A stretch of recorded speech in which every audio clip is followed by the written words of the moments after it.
What's up, everybody? Good late afternoon or early evening for some of you. And we're going to take a little bit of a break from the draft evaluations where we're not done with the quarterbacks yet, not by a long shot. But want to talk about something else a little bit before we get back to that. First, real quick though, I will be doing a stream with the Hawks Nest tonight. Should start right around 7 o'clock Pacific. And we will talk about the quarterbacks in this upcoming draft. So tune in. We'll also be briefly touching on some of the moves the Seahawks have made over the last week in free agency. So tune in if that sounds interesting to you, and we will break it down. All right. So this quote is old. This is like a week old now, and I probably should have spoken about it at some length right after it happened. But I wasn't expecting this quote, and really a couple of the other quotes that John Schneider offered up when he went on the Wyman show last week to get the legs that they did. But this quote in particular has attracted a lot of attention, and a lot of it's negative, and you can certainly see why. So I want to talk about this a little bit. So I got a tweet on screen here from Dugar, and he breaks down a thing that John Schneider said on his radio appearance on Wyman last Thursday, I think it was actually, so about a week ago. He was talking about offensive guards, so left guard, right guard on an offensive line. John Schneider said there's a lack of depth and talent at the position, which causes guys at that spot to get overvalued. Guys get overdrafted at that position, and in my opinion, they get overpaid. So let's talk about this quote a little bit. First of all, obviously, the primary area of context that John Schneider is referring to was what was going on in free agency at that time, because we saw it. We saw it up close and personal. Guards were getting paid obscene amounts of money. Robert Hunt got 5 years, 100 million. Damian Lewis got 4 years, 53 million. And both those guys can play, but Robert Hunt is a right guard, and Damian Lewis probably needs to be a right guard. And you usually don't see right guards get paid like that. And for Robert Hunt to get that kind of money was surprising. And in my opinion, given that Damian Lewis didn't play that well last year, him getting that kind of money was also surprising to me. So that, in tandem with some of the other guard contracts that we saw last week, drove him to make this comment. And the comment is absolutely true as it comes to guards getting paid in free agency. They do get paid more than I think they're worth. They got paid more than I would have expected, and that obviously affects your plans. So, the first part of this conversation, and the main part, in fairness, I think that is the main part, where John Schneider says we just don't have enough guards out there. I definitely agree when it comes to left guards in particular, but like I said, we saw it with right guards too. A guy like Robert Hunt gets $100 million. I'm sorry, it's hard for me to believe that that's going to be money well spent. So I get that part of it. But then he says guys get overdrafted and they get overpaid. So I think that first part of the statement that John Schneider made is throwing some people for a loop. Because the overpaid part, yeah.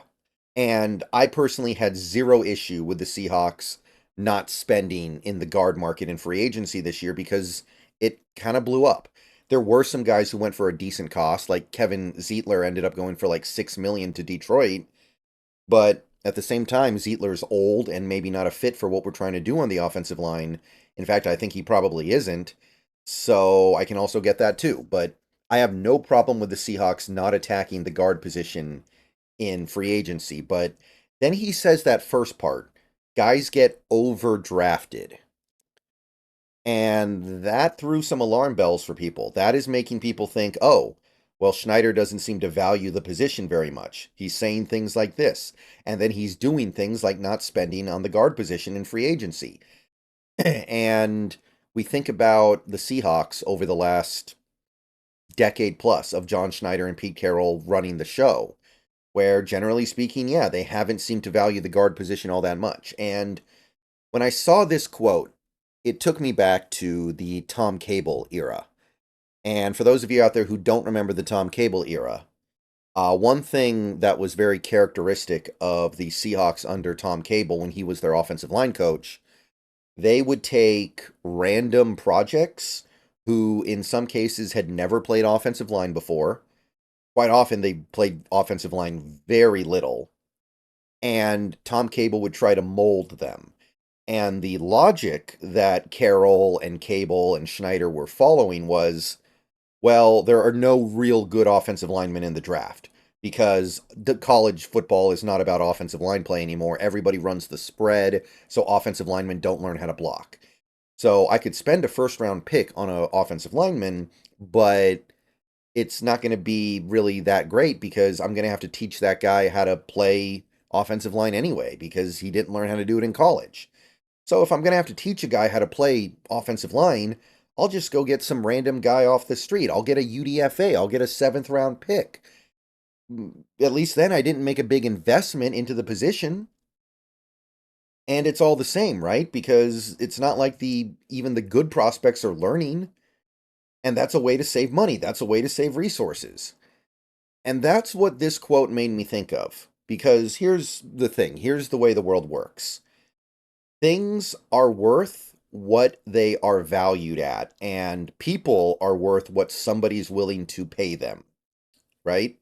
Like, we can talk about how money translates to wins and wins above replacement level as some kind of a cross reference with amount of money made per year to determine how much a win should be worth and whether or not you're getting enough wins for your dollar.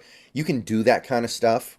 But at the end of the day, if you're a football player and somebody says you're worth $10 million a year, and that person is a GM of a team that is offering you $10 million a year, then you're worth $10 million a year. And another GM could say that's crazy. We as fans could all sit here and say that's crazy.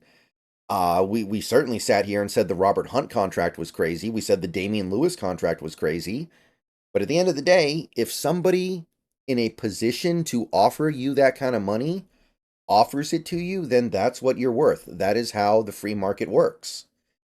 So, as it pertains to free agency, I don't mind it.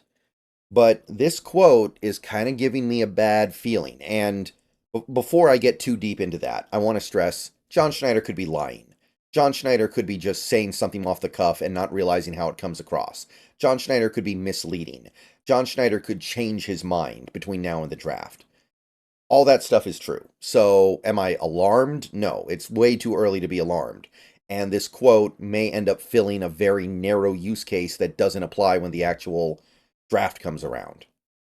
So the thing here is that when he says something like guys get overdrafted, that sounds kind of like a guy who's not looking to invest a high pick in the guard position.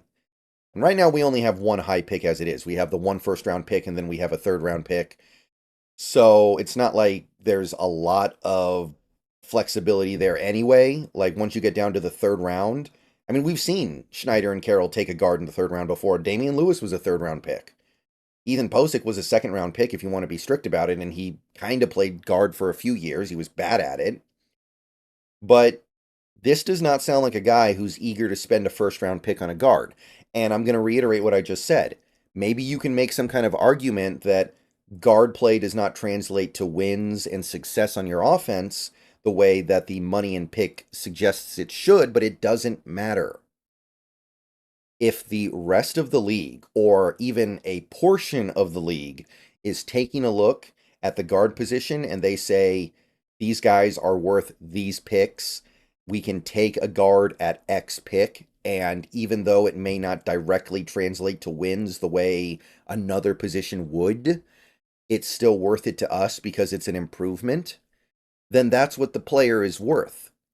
And you, as a GM or a coach or a player personnel manager, whatever, you can either kind of sit there stuck in your ways and watch as all the appealing talent at a particular position drives by because they're going to other teams, or you can just accept that I don't totally get this, but I'm going to have to go with the flow a little bit, or else I'm not really going to have anything at the position, which that was basically the ultimate effect of the Tom Cable era, right? We tried to get all these random projects in here that we invested nothing into, coach them up into good offensive linemen, and we ended up with some really bad offensive lines. So it didn't work then, and it led to some wasted seasons. And I'm not inclined to believe it's going to work now. And what I hope this doesn't turn into is a situation where we all thought that Carroll was the guy who didn't value offensive linemen, and it turns out that Schneider agrees with him. Because, yeah, this quote does sound like a guy who's not exactly looking to spend a first round pick on a guard, regardless of the situation, because he doesn't view it as worth it. And look, I don't like drafting for need. Nobody should ever want to draft for need. I'm all about BPA, but the way this team has been built right now, we literally do not have a left guard on the roster. I don't consider anybody on the roster right now to be a left guard. Some people are saying that Oluwatimi could bump over. I'll believe it when I see it, and I don't think we're going to see it anytime soon. Like, you look at the rest of this team, could use a lot of help at left guard. Maybe you upgrade a little bit at the other interior line spots, but again, that's the same thing. It's all guard play, right? Like, we can maybe improve a little bit at right guard, but it's the same thing, right? It applies equally to what Schneider said about guard play. And then you look at everything else on this team. Everything else feels like it's been kind of set up. We need some help at linebacker. Probably need to bring in one quality linebacker in the draft. But other than that, we're in good shape. You've set this up to where you are kind of pigeonholed into this draft. You chose that. And I think you chose it relatively wisely. And I completely understand not wanting to overspend on guards.